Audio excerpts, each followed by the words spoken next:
everyone. I'm Gordon, partner at the Legal Tech Fund, and welcome to In Studio with BlackCloak. Joining me today is Chris Pierson, founder and CEO of BlackCloak. It's great to have you in studio, Chris. Absolutely a Today, pleasure. we're going to dive deep into the intersection of legal, cyber, and privacy with Chris. He brings over 25 years of experience in cybersecurity and privacy, and Chris is now leading BlackCloak, the pioneer of digital executive protection, where the mission is protecting corporate leaders and high net worth individuals from cyber threats. We'll unpack what's working in the market, where the friction points are, and how BlackCloak is reshaping the industry. Chris, welcome to In Studio, and let's dive in. I love it. And I love that Did this for shirt. you. Looking Just sharp. I'm repping the team There today. you go. Chris, Love it. BlackCloak is addressing a unique and growing attack vector. Threats are moving from the enterprise to executives' personal lives. How has the market responded to your framing of digital executive protection? And in a sense, you're creating a category. How's that been? Yeah, I mean, we literally have created this category, right? Didn't exist. It was kind of one of those thoughts of like everyone's focused on the four walls inside the company. What can we do to protect the employees? What can we do to protect even the executives inside the company? The email, our servers, different things there. How can we just think about our employees from a corporate perspective? And that's one piece of the equation. But like what happens outside the castle walls is usually meaningful in terms of protection. It's usually meaningful for an adversary in terms of, well, I'm going to go attack the summer cottage. I'm going to go attack them where the defenses are the lowest. And as a result, you're able to get in a lot more to, number one, their personal lives, their family. You're able to get into intellectual property sometimes. You're able to sometimes ride in, right, kind of under the carriage, so to speak, into the castle. We've seen a number of breaches that way. And so, look, at the end of the day, digital executive protection is this category that says, hey, the other 12 hours a day, what is in the personal lives, what's in the family lives of executives, boards, C-suite persons actually matters. And it could be the tip of the spear in terms of a breach back into the company.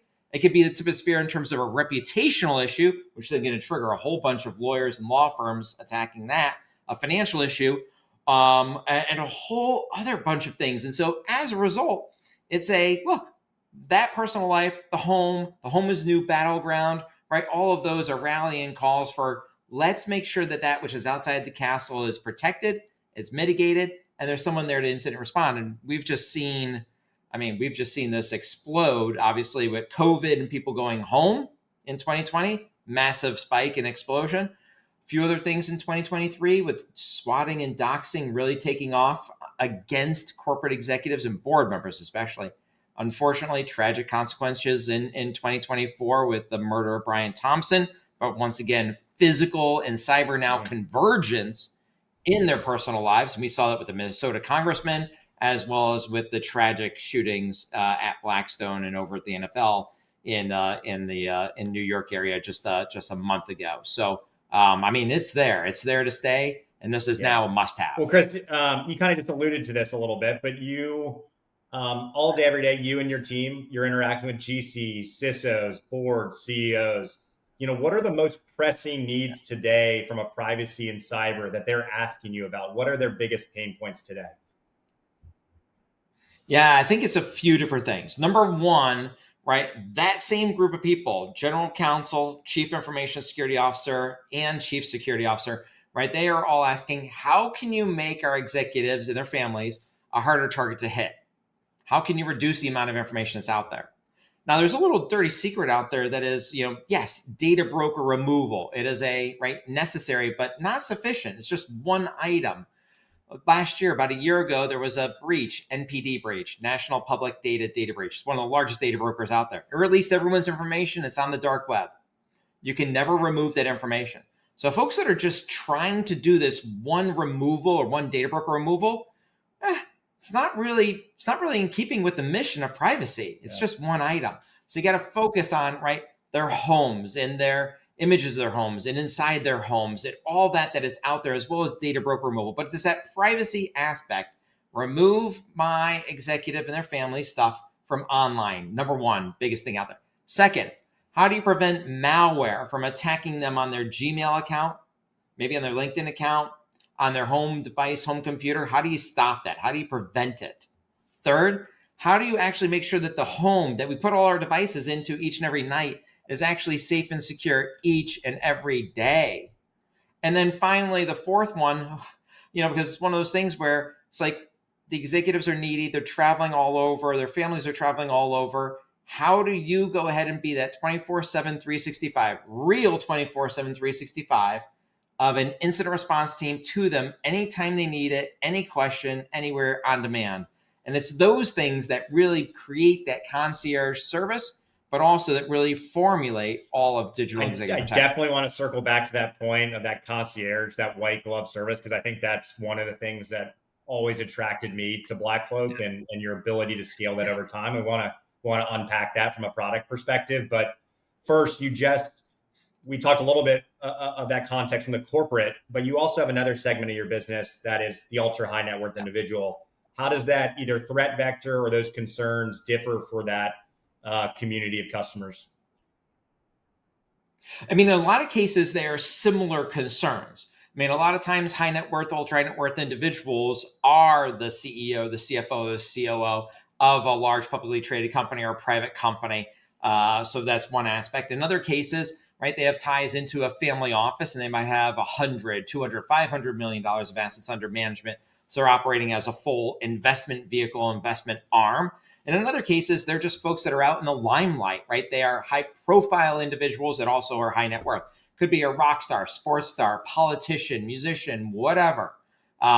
Those folks are in the limelight. And so what we see are the same threats. Cyber criminals are targeting them. People want to know where they live. We just saw a whole rife of home break-ins for NFL stars, athletes, and all the rest in the past year. I mean, of course, where are they on a Sunday? Well, they're in New England. They're not in Kansas. Well, let's go ahead and target their home physically. So we see all of those things happen, but we see a lot more of the cyber stalking, a lot more of the harassment, a lot of the negative vitriol and fervor online in terms of profiles. But people want to find out where they live. They want to go target them for financial ruin or extortion, right? If you can get malware on their computer and then suck up their documents and then review them, review their emails, and try to extort them pictures, private moments, videos of them and the family, whatever. That's a big attack vector. And also, a lot of these people are, like I said, investors, or they actually are the executives just in their personal lives. So there's a lot of intellectual property there. But we see some of the very same threat actors and same threats. And this area is burgeoning, right? If you have $100 million of assets under management and you can steal 20 million of it, 10 million of it, that seems like a great target. Yeah, We're seeing that makes increase. sense. Let's level set on the industry, cyber as a whole. You painted the picture of the four walls of the castle as the enterprise, and you operate somewhat outside of that. That being said, a lot of money is spent on traditional cybersecurity. There's the all-in-one platforms. There's the point solutions. To what extent does BlackCloak have to fit into that world or not? And what are the features and services that your customers are most looking for that those traditional players in the four walls don't provide? Yeah, I mean, so on the enterprise side, right, enterprise tools and products, right, they're not going to be applicable into the personal life, right? You can't take a, large box, a firewall that costs, 20, 30, $50,000 to implement and put in. You can't take that and put it inside the home. You're going to block Disney and Hulu and Netflix and all the rest. So you're going to have problems there. So some of the platforms and hardware is not transferable back into the home sense. And the same thing in terms of some of the software technology. It literally will neuter everything that an individual needs to or wants to do, causing great amount of friction.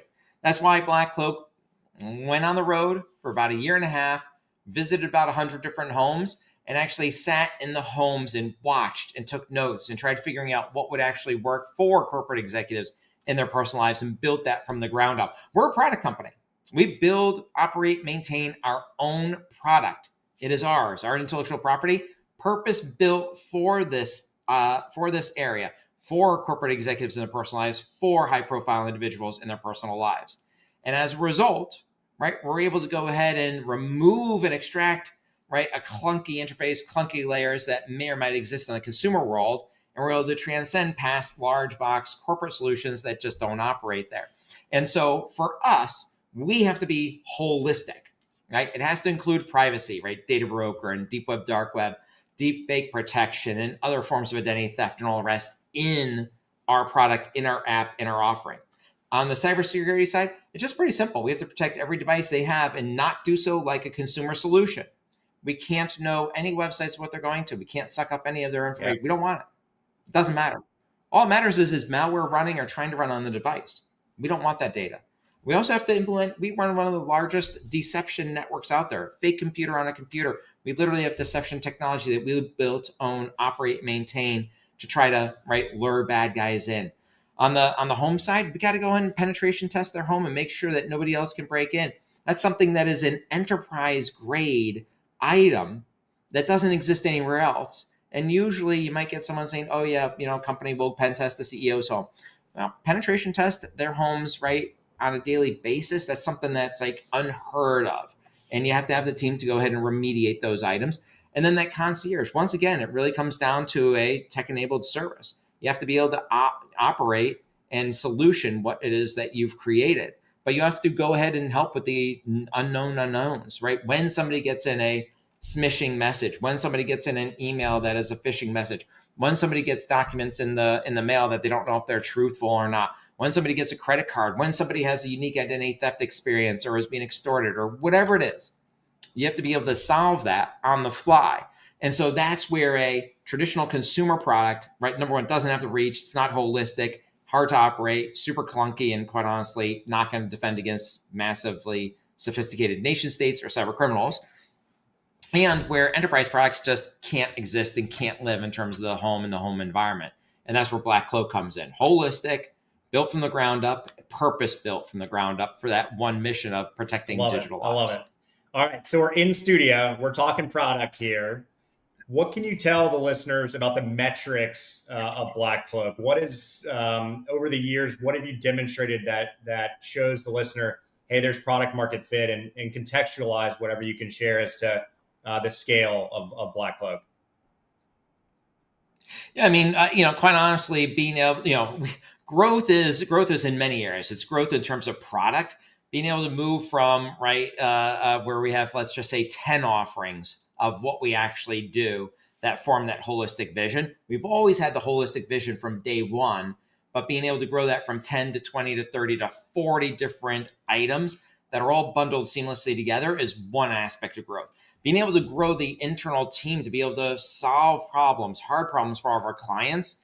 I mean, when we say concierge, we mean concierge. We'll be on the phone with you for 4 hours, 8 hours. We will take care of things and resolve things all the way to the nth degree. We're the one phone call you have for all those items.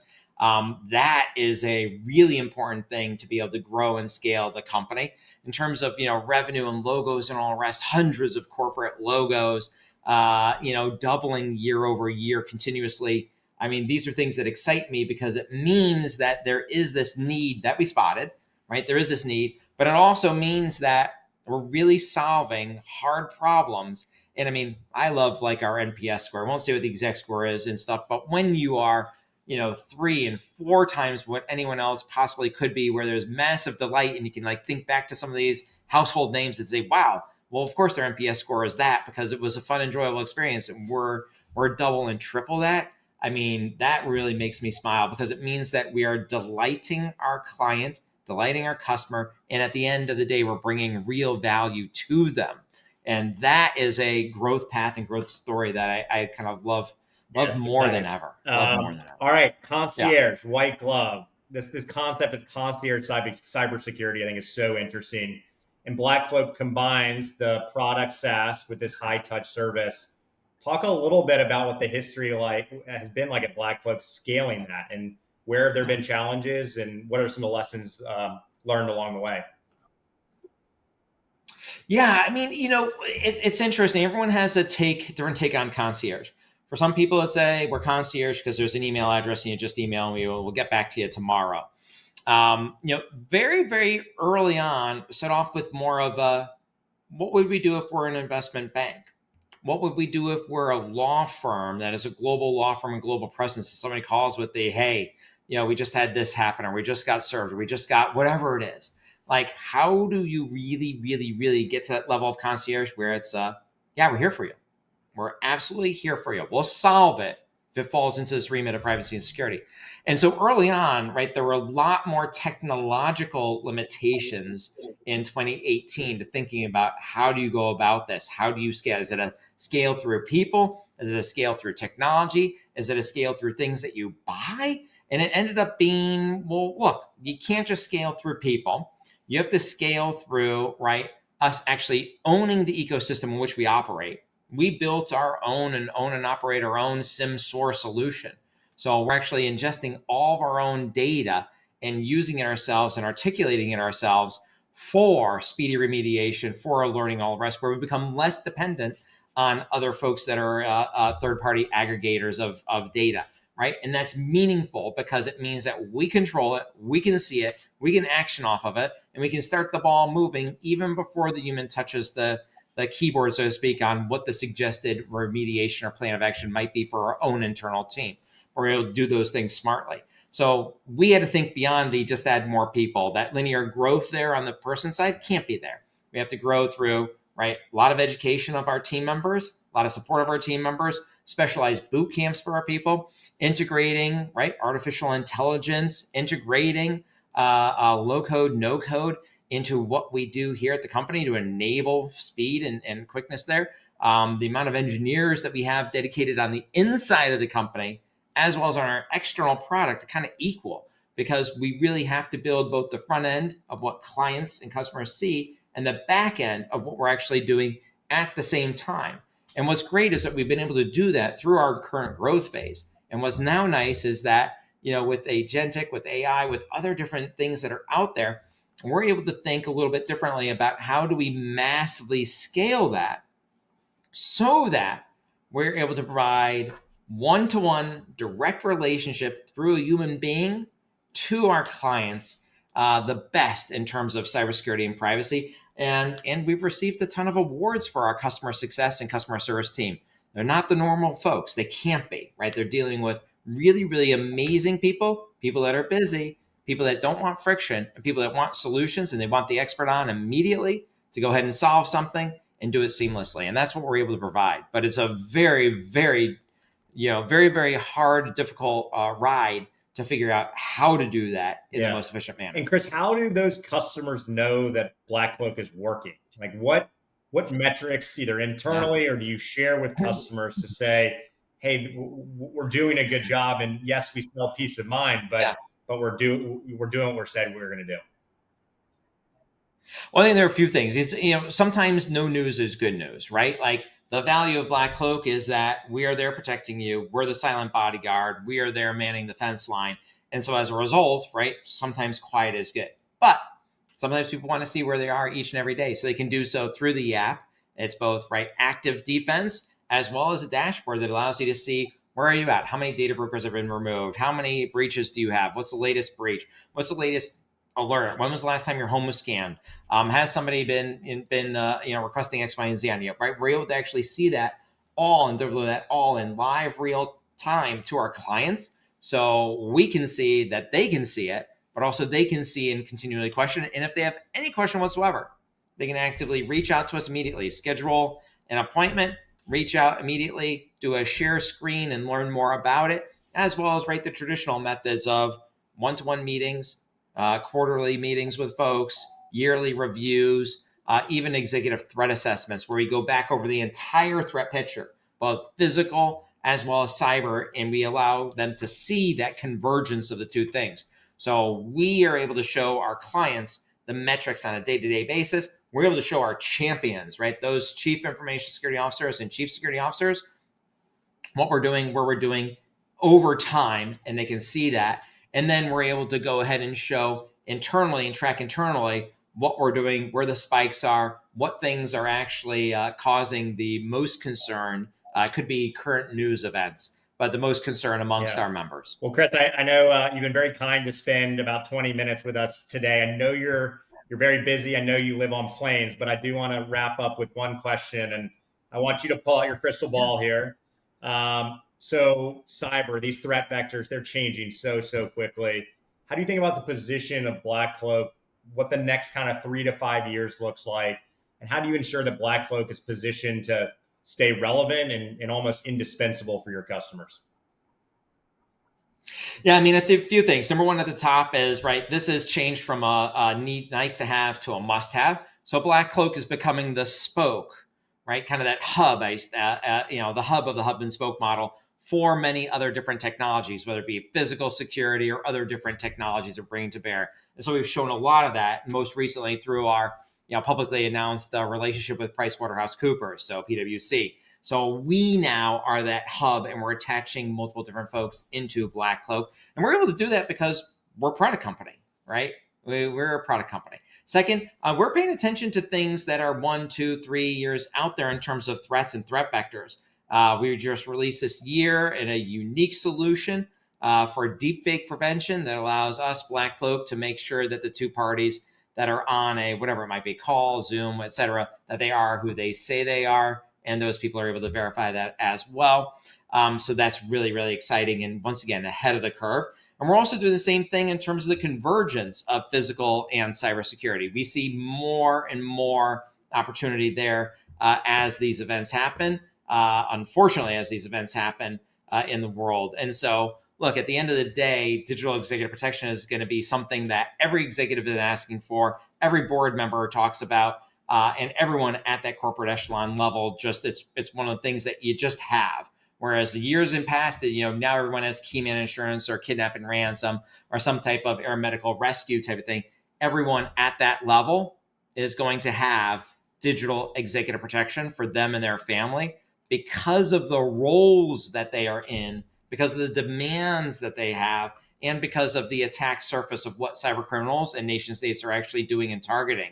They're not going in, yes, they're certainly hacking the companies, but when they see a $500 million protective solution to the company and they see $5 of cybersecurity at home, they're picking the path of least resistance. They're targeting the husband, the wife, the kids, the spouse, significant others of those executives, and they're targeting them and going after them. And that's only going to increase as, once again, kind of this external threat, the external vitriol continues to occur as well. So we're well positioned for Well, it. Chris, I think that encapsulates why we at the Legal Tech Fund are so excited to be partnered with you and the team at BlackCloak. It's been a wonderful partnership, and certainly appreciate you joining us today, and look forward to having you in studio next time. This is great. Thank you, Absolutely. Gordon. Appreciate it.